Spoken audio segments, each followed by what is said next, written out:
White House press secretary was trying to make it look legit when she said, quote, "It is up to the GSA to what we call reach ascertainment for an election. They are independent of us, and they haven't declared that just yet." But also last week, Emily Murphy sent her friends out to defend her to reporters. The only friend who allowed his name to actually be used, to be identified by name, was Jack St. John, Emily Murphy's former chief of staff at the GSA, and also the former general counsel at the GSA, who is now in the private sector. So Jack St. John was the GSA's top lawyer.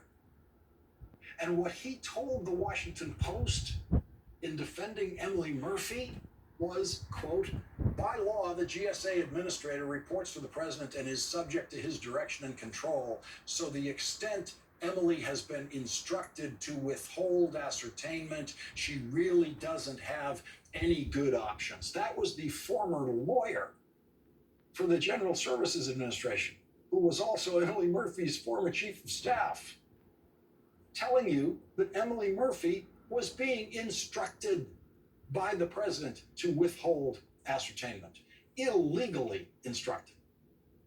Jack St. John was wrong about the law. The law does not give the president the power to withhold ascertainment.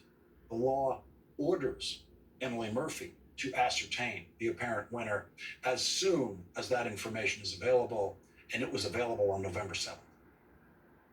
And then last week, another unnamed friend of Emily Murphy defended her this way to the Washington Post after being identified as an unnamed senior Trump administration official. Quote, "The president does not want a transition," the official said. "He's made that very clear. We are following orders." Now, there is no good choice tonight about who to believe here. Donald Trump has lied to us before. Jack St. John lies about the law while he's telling us that the president has ordered Emily Murphy to withhold ascertainment. And then the unnamed Trump official who says we are following orders is not only echoing the defense that has always been offered by the people who have done the most evil things in the history of government here and around the world, but that person is unnamed. So we have no idea who said we are following orders. So how do we believe that person? And then there is Emily Murphy, who lied to us for 15 straight days about there not being an apparent winner of the presidential election.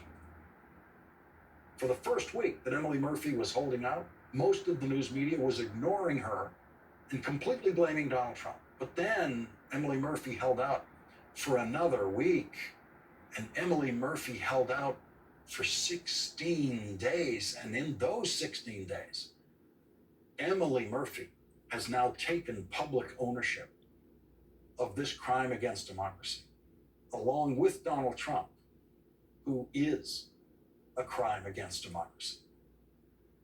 Leading off our discussion tonight, John